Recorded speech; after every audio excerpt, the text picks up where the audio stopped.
what is something that you recently learned, or how do you go about learning new stuff?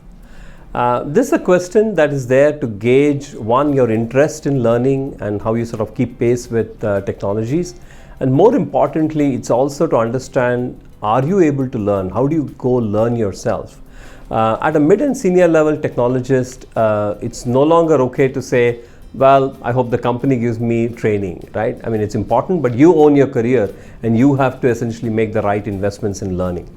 So some basic foundational stuff, you have to know some way of knowing in your domain, the default lists, the best places to get the news, the latest software releases, something important that happened in the mobile industry, let's say, or the data industry.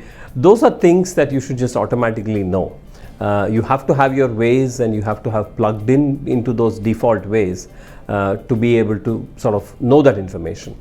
The second thing is, if something controversial happened, it's a good idea to have an opinion.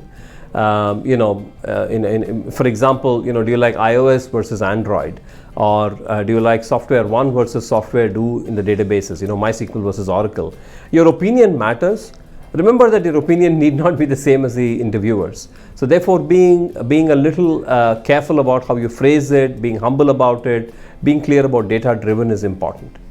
From a learning point of view, especially with new technologies, Udemy, Coursera, knowing how to go about and ramping up on those technologies is also equally important. So the question on learning should not be answered with something too basic. You have to have something impactful in the last 6 months that you can speak about.